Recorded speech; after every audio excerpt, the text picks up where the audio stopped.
Atos capítulo 2, do verso 42 ao 47. É um texto muito conhecido de todos. Vamos meditar nele nessa manhã.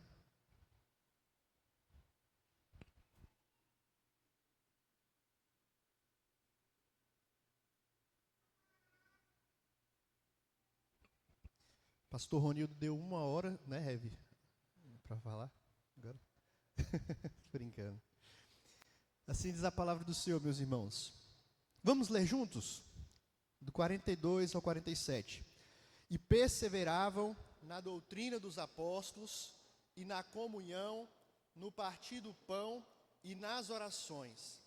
Em cada alma havia temor, e muitos prodígios e sinais eram feitos por intermédio dos apóstolos. Todos os que creram estavam juntos e tinham tudo em comum. Vendiam as suas propriedades e bens, distribuindo o produto entre todos, à medida que alguém tinha necessidade. Diariamente perseveravam unânimes no templo, partiam pão de casa em casa e tomavam as suas refeições com alegria e singeleza de coração, louvando a Deus e contando com a simpatia de todo o povo. Enquanto isso, acrescentava-lhes o Senhor dia a dia os que iam sendo salvos. Amém. Vamos orar mais uma vez? Pai bendito, nós te agradecemos pelo privilégio de estar na tua casa. Aqui é a habitação do Senhor, o Senhor está no nosso meio e nós te louvamos por isso. Te louvamos por esse dia tão gostoso, pelo privilégio de a gente desfrutar de comunhão. E nesse momento em que seremos alimentados pela palavra do Senhor, nós pedimos, fale conosco. Em nome de Cristo, que nós oramos e agradecemos. Amém. A igreja que se aparta da verdade não é mais uma igreja no sentido bíblico. Ela pode continuar como uma instituição religiosa, mas perde a sua vitalidade espiritual e a sua conexão com Cristo.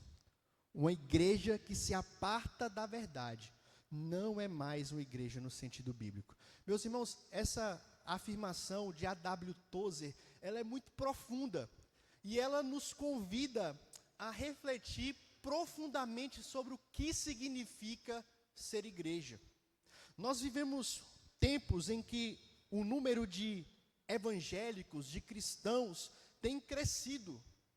E é o que nos dizem as pesquisas. Se a gente for comparar aí as pesquisas, as últimas pesquisas do IBGE, o número de evangélicos, o número de igrejas tem crescido a cada ano. Para os irmãos terem ideia, da década de 80 para cá, mais de 20% desse número foi acrescido. Hoje, o número de evangélicos no Brasil é de 31% da população, pouco mais de 65 milhões de pessoas que se dizem evangélicas. Mas o que é que nós podemos dizer sobre a saúde espiritual dessas comunidades? Será que a igreja, será que os cristãos, eles têm crescido também em vitalidade, em qualidade, em saúde espiritual? E basta a gente olhar para o impacto ou a ausência de impacto da igreja em nosso país para a gente responder essa pergunta. O mau testemunho de muitos cristãos e de igrejas na sociedade, escândalos que surgem envolvendo evangélicos, disputas por poder, nos leva a crer que muitos cristãos, que muitas igrejas têm vivido, na verdade, num adoecimento espiritual. E a pergunta que deve ser feita para nós hoje de manhã, tirando os outros, pensando em nós, pensando na IPJC, irmãos de Chácara aqui presente, de Santa Maria aqui presente, nós temos sido uma igreja saudável? Você tem sido um cristão saudável? O que é que a IPJC, o que nós enquanto igreja precisamos buscar, precisamos priorizar para ser uma igreja saudável? E o texto que nós acabamos de ler nos leva a refletir sobre isso. O livro de Atos dos Apóstolos, escrito pelo evangelista Lucas, retrata aqui de forma vívida o surgimento da igreja primitiva e o seu desenvolvimento. Logo aqui no capítulo 2, nós temos o apóstolo Pedro pregando o seu primeiro sermão, e ao final desse sermão, uma quantidade de pessoas pergunta para Pedro: Pedro, o que nós devemos fazer para crer em Jesus? Pedro, nesse sermão, os irmãos, se voltarem aí, vão ver, havia condenado aquele povo, havia apontado para aquele povo, falando que Jesus havia sido crucificado por causa da incredulidade deles, da dureza do coração deles. E eles perguntam: o que nós precisamos fazer? E Pedro é bem categórico no verso 38, quando ele diz: arrependei-vos, e cada um de vós seja batizado em nome de Jesus Cristo, para a remissão dos vossos pecados, e recebereis o dom do Espírito Santo. E o que nós temos aqui no verso 41 é que houve um acréscimo de quase 3.000 pessoas naquela igreja. A igreja que lá no capítulo 1 estava reunida com 120 pessoas, agora tinha passado por um boom, por um crescimento muito grande. E nos versos 42 a 47 que nós lemos, Lucas nos dá um relato de como esses irmãos viviam. Era uma igreja que tinha crescido, estava crescendo, e de forma aqui saudável. O procedimento da vida desses irmãos é tão bonito, é tão fantástico, que quando a gente pergunta no meio da igreja, no meio dos crentes, qual é a igreja modelo para você? Logo a gente lembra da igreja primitiva, de textos como esse, onde mostra como os irmãos viviam a palavra, viviam em comunhão. De fato, aqui nós encontramos algumas características preciosas, se nós quisermos viver, se nós quisermos ser uma igreja saudável, uma igreja sadia, e é sobre isso que eu queria pensar com os irmãos nessa manhã. As características de uma igreja saudável. Primeiro, a gente vê aqui que uma igreja saudável, ela é uma igreja que persevera. É uma igreja perseverante, no verso 42. A palavra aqui traduzida para perseverar significa alguém que dá constante atenção a alguma coisa. É como se Lucas estivesse dizendo: esses irmãos constantemente davam atenção a isso, ou eles tinham zelo por aquilo, eles cuidavam disso. Mas qual era a preocupação dessa igreja? No que esses irmãos perseveravam, o que eles defendiam, o que eles cuidavam? E a primeira coisa que a gente observa aqui é que eles perseveravam na doutrina dos apóstolos. É muito interessante a gente ver aqui a doutrina, os ensinamentos vindo em primeiro lugar. Porque muitas vezes nós vemos, e eu acho que você já ouviu alguém falando isso, talvez você já falou isso, que doutrina é algo ruim. Doutrina é coisa de homem, eu sou de Jesus. A gente não precisa se preocupar tanto com isso. Doutrina só serve para dividir. Devemos deixar a doutrina de lado e nos agarrar a Jesus. Mas o que a gente observa aqui é que as pessoas, é que essa igreja que estava crescendo e crescendo de forma saudável, o que elas estão fazendo? Perseverando na doutrina dos apóstolos. Os apóstolos foram homens chamados por Deus para lançar os fundamentos da igreja. Eles foram chamados para ensinar, para doutrinar a igreja naquilo que eles haviam aprendido diretamente de Cristo. E nós vamos observar isso ao longo de todo o livro de Atos. Esses irmãos que se converteram, eles estavam, portanto, perseverando, se apegando a esses ensinamentos que eles recebiam dos apóstolos. E, meus irmãos, nós somos convidados também a nos apegar à doutrina, a nos apegar à palavra. A palavra que é exposta nos domingos, nos nossos púlpitos, que nós estudamos nas EBDs, que nós estudamos nos pequenos grupos. O que nós fazemos com esses ensinamentos? O que nós fazemos com esse conteúdo? O que a gente faz com a palavra de Deus? Nós precisamos perseverar. Nós temos o privilégio, e louvado seja o nome de Deus por isso, porque nós procuramos zelar aqui na igreja pelo conteúdo que é pregado, que é ensinado. E muitas vezes a gente relaxa achando que já está bom. Porque a gente já tem 5, 10, 15, 20 anos de igreja, a gente já leu a Bíblia toda, a gente já está, não precisa mais. Mas isso é algo que precisa sempre sendo reverberado em nossos corações. Precisamos nos apegar à palavra, aos ensinamentos da palavra. E muito mais do que nos apegar e focar no ensinamento, o que nós vemos aqui com esses irmãos e o que nós precisamos levar para as nossas vidas é que esse ensinamento não pode ficar apenas no campo teórico. Esses irmãos conheciam, esses irmãos se apegavam, mas esses irmãos viviam esses ensinamentos. Esses irmãos praticavam aquilo que eles aprendiam. E o decorrer do texto nos mostra isso. Eles perseveravam na doutrina e na comunhão. A palavra aqui para comunhão, ela é muito conhecida. A palavra koinonia. E ela tem um significado muito rico, muito profundo, muito especial, que é de participar conjuntamente, é estar unido, integralmente unido. Não é uma participação como num clube social, onde você paga ali uma mensalidade, está junto de outras pessoas, mas são pessoas com outras religiões, de costumes diferentes, pessoas que têm um pensamento político, gosto musical diferente, a fé diferente, crenças diferentes. Podem até estar juntos ali, num propósito em comum, naquele clube, mas isso não é koinonia. Isso não é comunhão de verdade, isso é ajuntamento.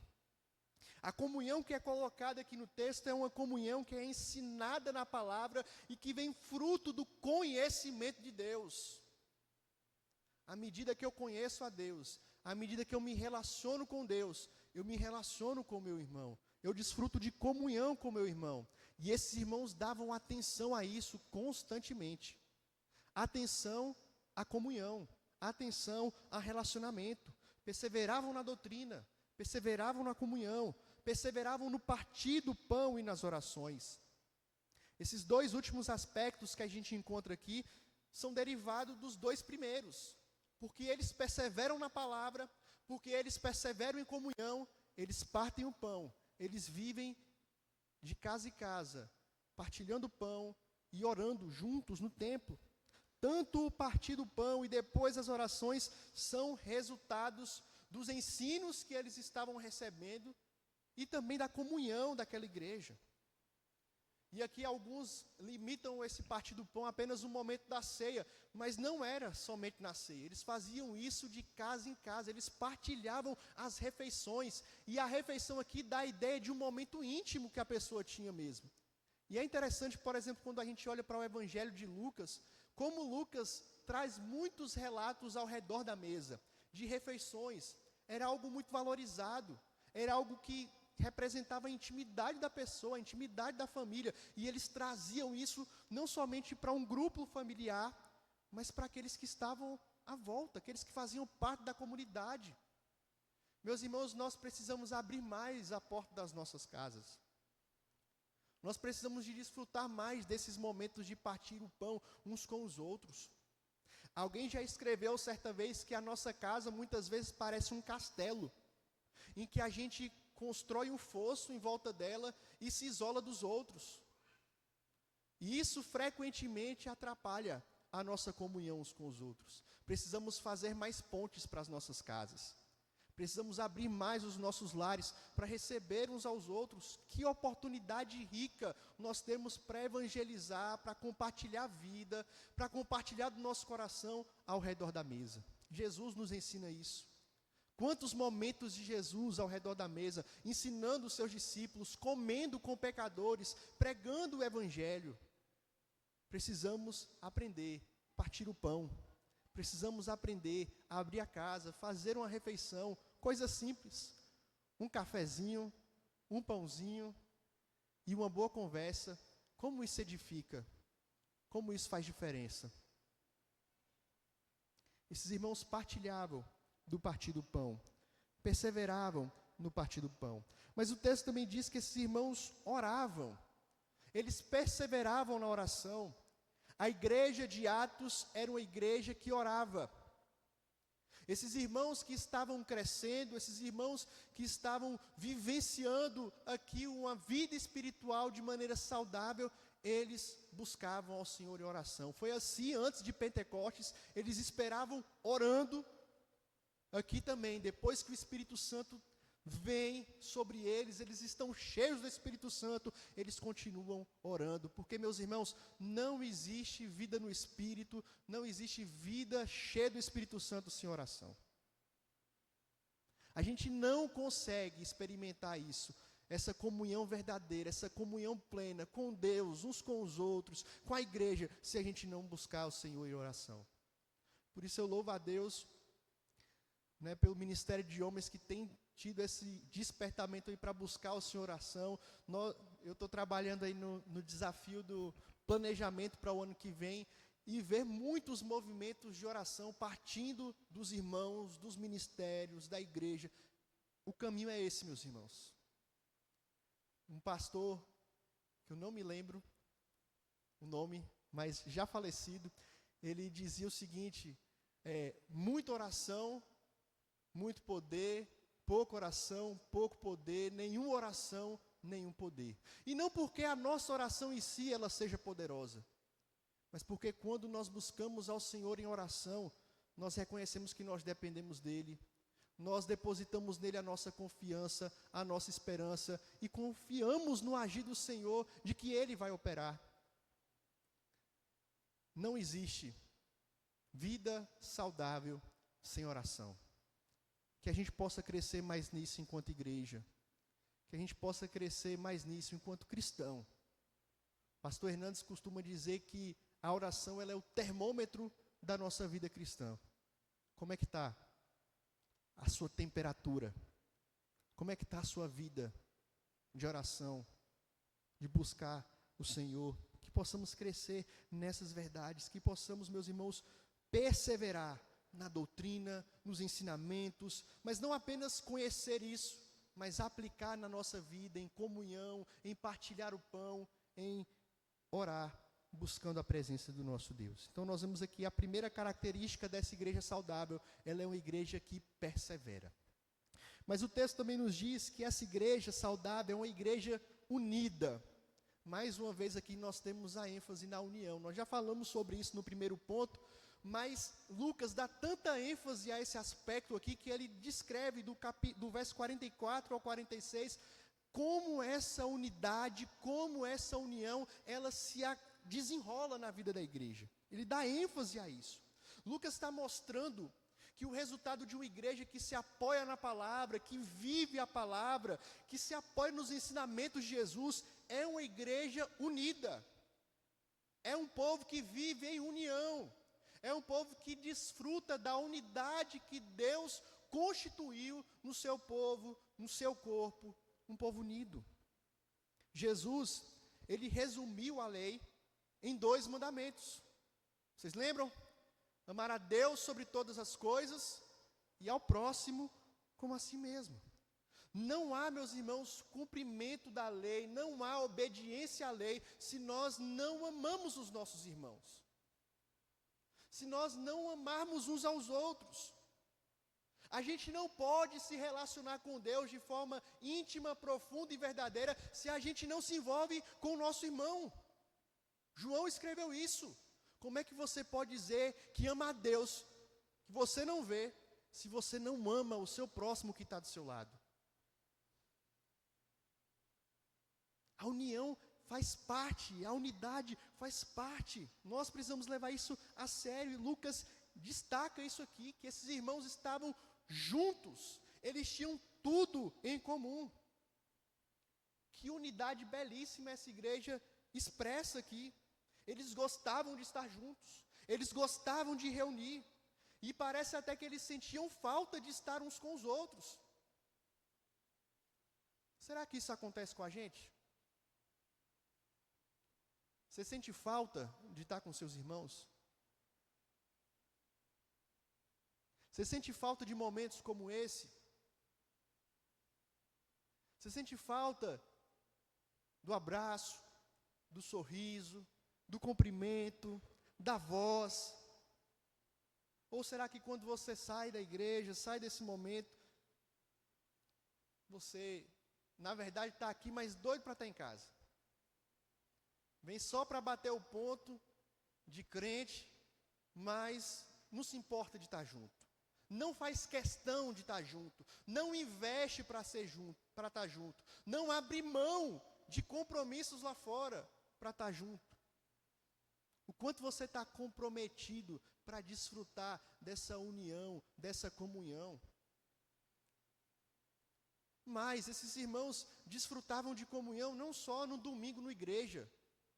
Eles perseveravam juntos, de casa em casa. Não era somente no domingo, não. E até o próximo domingo, durante a semana, nos dias da semana, esses irmãos se encontravam, esses irmãos oravam juntos, esses irmãos partilhavam o pão, esses irmãos compartilhavam as dificuldades. Será que nós temos desenvolvido isso no nosso meio? É bem difícil a gente fazer isso com 200 pessoas como nós estamos aqui. Mas você pode fazer isso com os seus irmãos do pequeno grupo.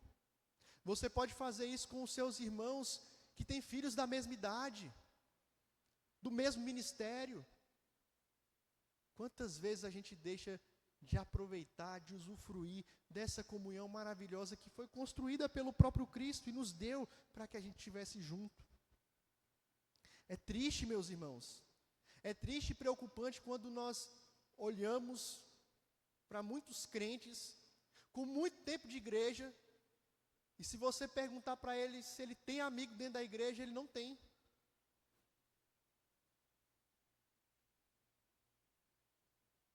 Tem amizades mais profundas e verdadeiras com os de fora do que os que estão dentro da igreja. E veja, nós precisamos, nós devemos nos relacionar com quem não é crente, com quem não está na igreja. Inclusive, como diria o título de um livro que a gente lê lá no seminário, a amizade é uma chave, é uma ponte para a evangelização. Mas se a gente consegue encontrar coisas comuns com aqueles que estão lá fora, a gente deveria encontrar muito mais com quem está aqui dentro. Nós temos a mesma fé, nós temos o mesmo Deus, servimos ao mesmo Senhor, temos o mesmo propósito, vamos para o mesmo lugar e muitas vezes a gente não se relaciona com quem está aqui dentro. E nos falta, uma palavra que pastor Ronildo gosta de usar muito, nos falta intencionalidade. Nos falta querer, porque muitas vezes é porque a gente não quer. É muitas vezes porque nós não damos prioridade para isso. Nós olhamos mais para as diferenças, olhamos mais para as dificuldades do que para aquilo que nos une. Nós precisamos romper com essas barreiras, queridos. Desfrutar de união mais sincera, mais verdadeira, mais profunda uns com os outros, a começar em mim. Porque quando a gente fala de pastor, de líder, é ainda mais difícil romper essa barreira por várias questões. A gente fica com alguns receios. Mas precisamos romper com isso. Precisamos criar laços. Laços profundos, laços verdadeiros uns com os outros. Mas para isso acontecer, a gente tem que dar o primeiro passo. Muitas vezes a gente fica só na defensiva, só esperando que alguém venha à nossa direção. Se ninguém veio na sua direção, vá na direção do outro. Vá atrás de alguém. Hoje é uma ótima oportunidade para isso. Vamos ter a tarde livre aí. Converse com alguém. Comece a conversar com alguém. Saia daqui com um café marcado com alguma pessoa. Mas vamos começar a caminhar em direção a de fato usufruirmos de união, de comunhão, de unidade verdadeira e profunda. O Senhor nos chama para isso. Isso é marca de uma igreja saudável.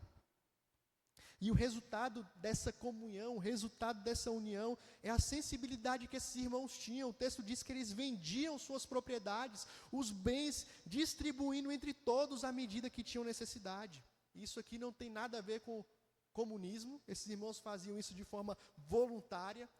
Isso mostra que como eles eram sensíveis à necessidade do outro.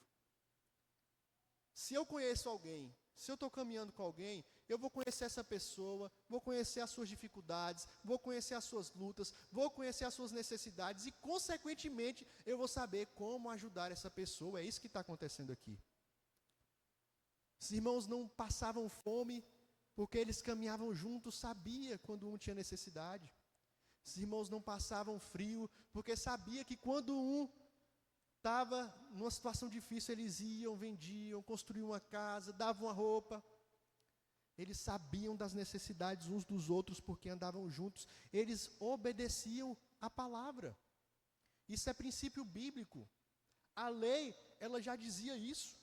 Havia uma época, na época da colheita, em que quando os fazendeiros eles iam sair para colher, aquilo que caísse, eles não podiam pegar, justamente porque sabia que haviam pessoas que tinham necessidade. A história de Ruth nos lembra isso. Ruth estava no campo, foi no campo porque ela sabia que na época da colheita, as espigas que ficavam sobrando, que caíam, podia pegar porque havia essa preocupação com o necessitado, havia essa preocupação com aqueles que não tinham. E nós precisamos ser mais sensíveis, queridos, com as necessidades uns dos outros. Eles diariamente perseveravam, unânimes no templo, partiam pão de casa em casa e tomavam suas refeições com alegria e singeleza de coração. Eles gostavam de estar juntos. Eles faziam questão de estar juntos. Será que nós fazemos questão de estar juntos uns com os outros? Será que nós priorizamos momentos como esse de forma constante na nossa vida? Sentimos falta da comunhão, sentimos falta de estar juntos. Precisamos aprender e nos lembrar que uma igreja saudável é uma igreja que vive em união. Como é que tem sido a nossa vida de união? Como é que tem sido a comunhão, a união no meio da nossa igreja? Nós temos isso como um dos propósitos, como conselho, como igreja, como visão da igreja, ofertar, possibilitar momentos como esse. Mas mais uma vez, queridos, que nós não fiquemos somente aqui, que a gente possa usufruir disso em mais dias do ano, em mais momentos da semana. E assim certamente seremos abençoados e abençoaremos uns aos outros e desfrutaremos de uma vida saudável, espiritualmente falando. Por fim, o texto nos mostra que essa igreja saudável, ela é uma igreja frutífera. É uma igreja que frutifica. O verso 47. Veja como o argumento de Lucas, ele é bem encaixadinho. Eles perseveravam na doutrina, na comunhão, no partir do pão, nas orações, estavam juntos. E qual o resultado disso? A igreja crescia. O Senhor ia acrescentando aqueles que iam sendo salvos. O Senhor ia trazendo salvos para o meio daquele povo. Eles contavam com a simpatia do povo. Eu gosto muito disso aqui, junto com o texto de Pedro, 1 Pedro 3,13, que diz: ora, quem é que vos há de maltratar, se fordes zelosos do que é bom? É interessante que muitas vezes a gente, como crente, fica com mania de perseguição, que acha que todo mundo está contra a gente só porque a gente é crente, que ninguém vai conversar com a gente, vai querer se relacionar com a gente, porque nós somos crentes. E eu não estou dizendo que não há perseguição, porque existe, há injustiça, crentes são maltratados por causa do evangelho, por causa da palavra, isso pode acontecer como tem acontecido. Mas o que eu quero chamar a atenção dos irmãos aqui é que se o nosso procedimento, se a nossa vida for coerente com as Escrituras, as pessoas vão ver isso. Se eu conheço a palavra, se eu vivo a palavra, se eu vivo em comunhão, se eu vivo em unidade, isso vai chamar a atenção das pessoas. Isso vai servir de testemunho para o mundo. Isso vai causar impacto onde eu estou. A igreja aqui está fazendo aquilo que Israel lá atrás foi chamado para fazer. O texto do Salmo 126 diz que quando o Senhor restaurou a sorte de Sião, ficamos como quem sonha. Então a nossa boca se encheu de alegria e a nossa língua de júbilo. Entre as nações dizia: grandes coisas o Senhor tem feito por eles. As nações, gente que não conhece a Deus. Por que que as nações estão vendo? O que que as nações estão vendo em Israel? Estão vendo um povo que serve a Deus, nesse momento aqui do Salmo. Reconhece que Deus estava fazendo grandes coisas, o testemunho do povo de Deus. A lei foi dada para isso. Deuteronômio 4, 6 e 7 diz: guardai-os, pois, em cumpri-os, os mandamentos, porque isto será a vossa sabedoria, o vosso entendimento perante os olhos dos povos, que ouvindo todos estes estatutos dirão: certamente este povo é grande, é gente sábia e inteligente. Pois que grande nação há que tenha deuses tão chegados a si como o Senhor nosso Deus, todas as vezes que o invocamos. Jesus nos ensinou no Evangelho de João que nós precisamos ser sal da terra, luz do mundo, para que através das nossas boas obras os povos vejam a Deus e glorifiquem o nosso Pai que está nos céus. Nós somos chamados para testemunhar. Vendo o nosso agir, vendo as nossas ações, vendo a nossa vida, os povos verão, tremerão, conhecerão o Senhor Jesus. Vão reconhecer o Senhor Jesus. Vão entender quem nós somos. É exatamente isso que no livro de Atos nós encontramos aqui. A gente não vê aqui uma igreja fazendo uma mega cruzada evangelística, uma igreja preocupada com pragmatismo, com métodos, colocando propagandas em sites, na TV, em outdoor, e aqui eu não estou entrando em méritos de métodos que nós devemos utilizar, mas às vezes a gente fica tão preocupado com o método, e a gente não olha para a nossa vida.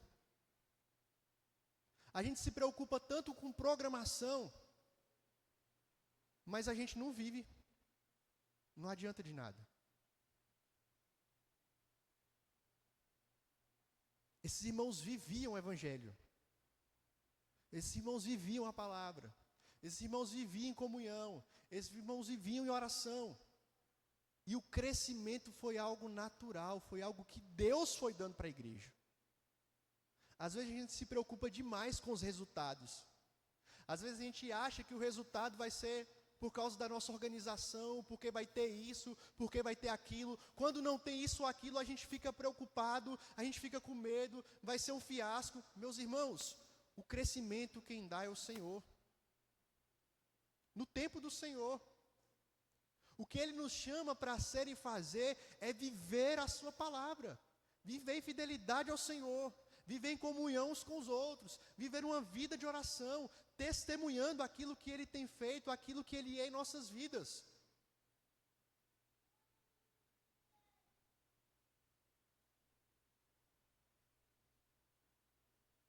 E nós precisamos nos perguntar se nós temos vivido isso, se nós temos agido dessa forma.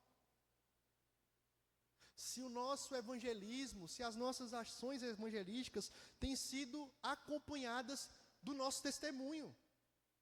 Se as nossas programações, se aquilo que nós fazemos tem sido acompanhado de testemunhos.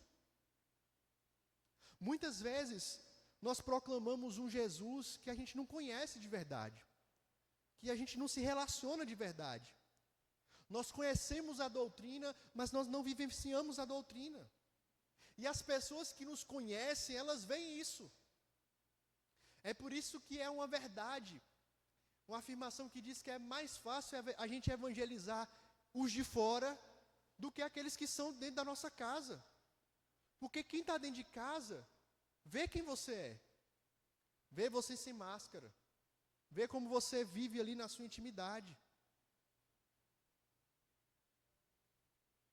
Mas precisamos viver aquilo que o Senhor colocou para nós. A sua palavra, o seu evangelho, o testemunho de cada cristão. Uma igreja saudável, ela vai frutificar se ela viver o evangelho, se ela anunciar o evangelho de forma fiel. E nós precisamos colocar isso em prática. Proclamar a Cristo, mas viver o evangelho em nossas vidas. Lucas resume o modo de vida desses irmãos da seguinte forma: em cada alma havia temor. Eles conheciam ao Senhor, temiam ao Senhor, criam no Senhor, viviam para a glória de Deus, e o resultado disso era fantástico no meio deles e entre as pessoas que eles viviam. Meus irmãos, isso nos leva a alguns desafios. O primeiro desafio é com relação à palavra de Deus. O texto fala de perseverança. Perseverança dá a ideia de algo contínuo, é algo que nós não podemos vacilar. É algo que nós não podemos abrir mão. Se nós temos prezado pela palavra de Deus, se nós temos valorizado a palavra de Deus, no ensino aqui na igreja, nas pregações, na sua casa, não ache que você pode baixar a guarda. Continue perseverante. Continue se apegando à palavra de Deus.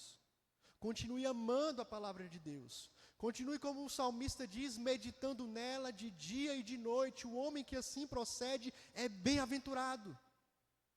Ele está plantado como uma árvore junto a ribeiro de águas, que no devido tempo dá o seu fruto. As folhas não murcham, não caem.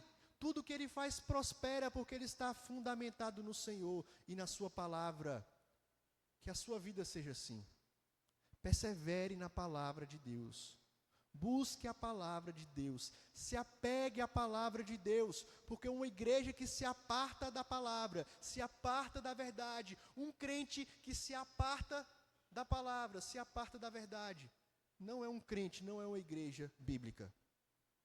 Pode até ser nominal, mas ele já perdeu a sua vitalidade espiritual e a sua conexão com Cristo. Precisamos buscar a palavra de Deus. E a busca por essa palavra, se você tem buscado, meu irmão, isso precisa levar a um passo além. Você está junto com seus irmãos. A palavra nos diz isso, em todas as direções. Desde o início da criação do homem, quando Deus viu o homem, disse que não era bom que o homem estivesse só. Nós não fomos chamados para viver sozinhos. Nós precisamos uns dos outros. Nós precisamos desfrutar de comunhão uns com os outros. Caminhe nessa direção. Seja intencional nos seus relacionamentos. Se você não tem, o Senhor está te dando a oportunidade hoje de sair daqui nessa manhã com alguém para conversar, com alguém para começar a desenvolver relacionamento. E à medida que a gente vai caminhando, a gente vai aprofundando, isso vai ficando natural, mas nós precisamos dar esse primeiro passo também. Porque o Senhor já nos fez irmãos, o Senhor já nos fez igreja, o Senhor já nos fez corpo.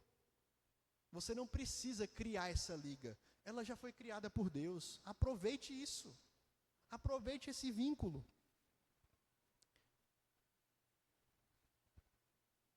Que isso possa gerar frutos em nossas vidas. Que isso possa gerar frutos na vida da nossa igreja. O Senhor Jesus, na oração sacerdotal em João 17, quando ele fala sobre isso, ele ora para que eles sejam um, para que a igreja seja um, como o Pai e o Filho são um. Ele diz, eu oro para que eles sejam um, para que o mundo veja quem eu sou. Para que o mundo conheça a Cristo. Quando a igreja vive em união, quando a igreja vive em unidade, quando a igreja persevera nisso, meus irmãos, o mundo percebe. Que seja o nosso testemunho. Que a IPJC, que Chácara Parreiral, que Santa Maria do Jetibá sejam igrejas unidas e que através dessa união, dessa vida de testemunho, pessoas possam conhecer Jesus Cristo. Quando a gente fala de estado de vida, qualidade de vida, só existem 3 tipos. Ou você está saudável, ou você está doente, ou você está morto. Se você não conhece a Cristo ainda, o nível que você está é de morte. Você precisa desesperadamente de Jesus. E Ele convida você nessa manhã para experimentar isso daqui. Uma vida segundo a palavra dele, uma vida num lugar onde você pode ser cuidado, onde você pode ser tratado, onde você pode ser amado. O Senhor chama você para sair desse estado de morte. Mas há pessoas que já receberam a vida espiritual, mas, ironicamente, se encontram em estado de enfermidade espiritual, porque não têm vivido essas verdades. E, meus irmãos, o Senhor Jesus nos chama nessa manhã para experimentar o remédio que é Ele mesmo, a voltar-se para Ele, a entregar-se totalmente a Cristo, a entender e se arrepender dos seus pecados, entendendo que da forma como você tem vivido, da forma como alguns ministérios, da forma até como em alguns aspectos a nossa igreja pode estar vivendo, nós precisamos mudar, nós precisamos da ação do Senhor em nossas vidas. Clame ao Senhor, e que juntos possamos experimentar uma vida saudável para a glória de Deus, uma igreja sadia, perseverante, unida e que cresce para a glória do Senhor.